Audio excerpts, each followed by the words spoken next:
22. I am originally from New Prague, Minnesota, which is not too far from here.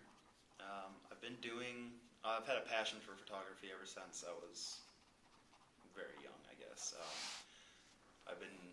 Took every photography class I possibly could in high school. How old do you think you were when you started? I started probably, I think my first camera was given to me at like 8 or 9. It was just a point and shoot. But I love the fact that I was able to freeze time, and like the memories that you get from it they last forever, and that's the best thing. You think about going through life, you forget a lot of stuff, but I have almost my entire life photographed in some way or form, so I can literally just sift through images and see my entire life, which is awesome. That's what really got me hooked. But I went to a few other schools before I came here. Didn't like any of the programs, just wasn't fitting in. Came here and met the photo instructors and absolutely just loved them. Just great guys. They're always there to help, which was just awesome.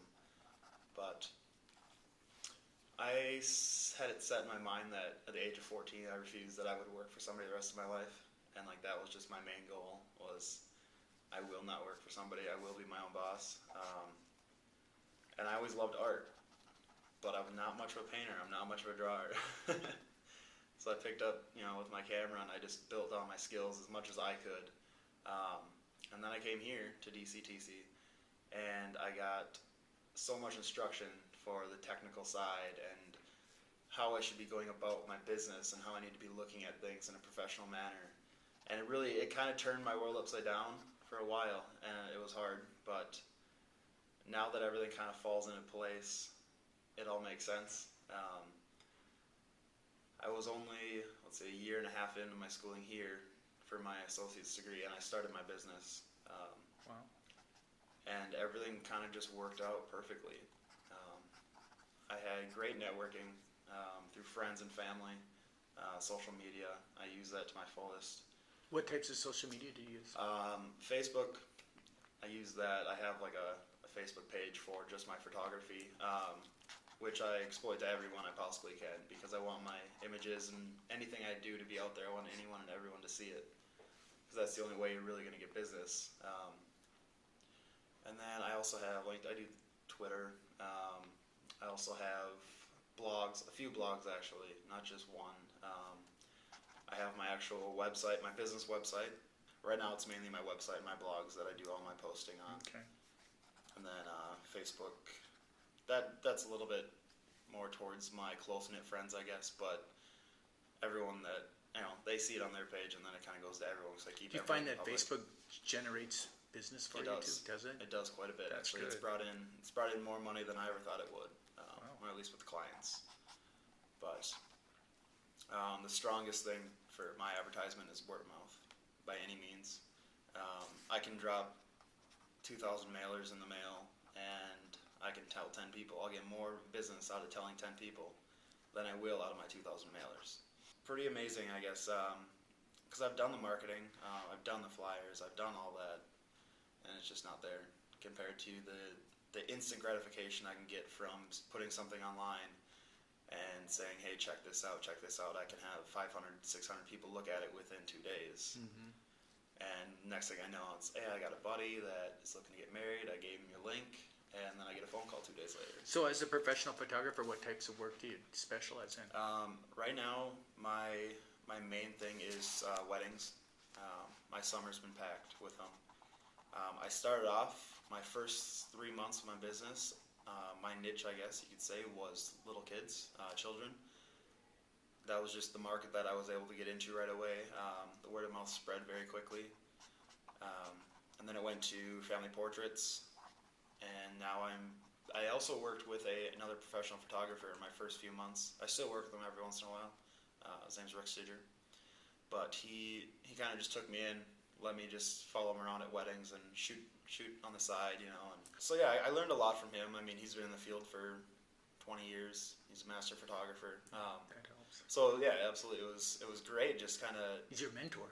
Right. In a way, he definitely is.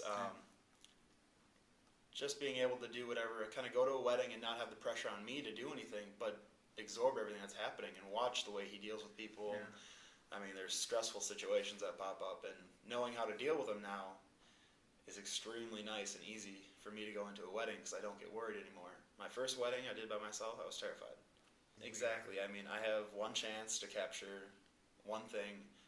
I can't mess it up. This is the one chance it's ever going to happen. It's, it's their wedding day. Yeah. Like, especially when the people allow you to photograph their wedding. I mean, they're letting you in on a very important day, and you have to know what you're doing. I mean, you have to be confident in what you're doing. And I know there's a lot of people that are out there right now that are accepting some of these jobs, and they probably shouldn't be because they don't know what comes with it. And if they mess up a wedding, well, you messed up their memory. And that's one of the scariest things about being a wedding photographer is that everything happens once. You don't get to recreate stuff. So you have to be very good. You have to know what you're doing. You have to know your equipment. That's probably the biggest thing I can emphasize is knowing your equipment in and out is huge. Because if something happens, you have to know why it's happening, not just it's happening. And that was one of the things that Rick taught me quite a bit. He goes, there's going to be times where your equipment's going to fail you. This is going to happen, and you have to fix it. You have to know what's going on right away. Do you take backup equipment with? Yep, everything I have has backup. That's smart. In my bag, there's 2 or 3 body lenses or camera bodies at any point in time, and then a variety of lenses. Just because anything can fail at any Anything point. can fail, and especially with the digital stuff. Exactly. I mean, I'm not going to say film's any easier, but it happens, and it's scary. But luckily, I haven't had anything bad happen yet. I do a lot of landscape. I love landscape. It seems extremely easy, but once you take a workshop class, you'll realize everything that's wrong in your images, and then you'll set out again and try to fix those problems, but it still isn't easy. If you're truly looking to, pick up photography and be good at it, always have a camera on you. One of the other best things I can say is always have a camera on you because you never know when that shot's going to come up. And there was point times where, especially when I was in school here, with me and a few good buddies from here, we would go on photo adventures every other day. We'd go to the cities, we'd go out to the woods, and we would just shoot, and then we would critique each other's work, and then we would improve on it. But there'd be days where I'd shoot 100 to 1,000 images a day, just because every time you take one image, you're getting better, because you know what to not do the next time. But there's nothing like being in a classroom with other people and camaraderie of pushing each other. It's the only way I got better, and I know a lot of my buddies and a lot of other people here are the same way. We had to push each other. It's a competition. It is. It really is. Every week is a competition with the assignment you get. Somebody would do something that would blow you away, and the next week you would do anything you could to top that, and you force yourself to get better that way. Because the thing about the teachers here, they're all photographers. Either on the side or they're still in the industry. They're still shooting. They're still working as photographers, and they all own businesses. So whenever I had questions, I'd go up and I'd talk to one of them, and they were more than happy to share anything and everything they possibly could with me, which was great. And then also networking with every other photographer that I know. That's the best thing about most photographers. They're all about helping each other out. They're all about sharing.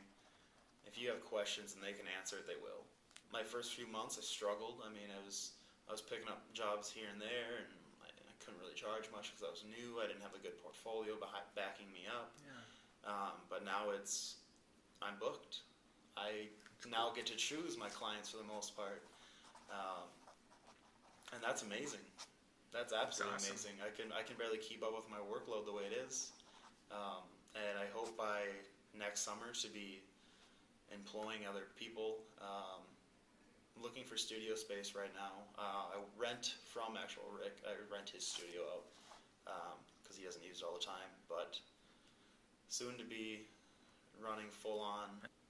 Final question: Nikon or Canon? Canon all the way.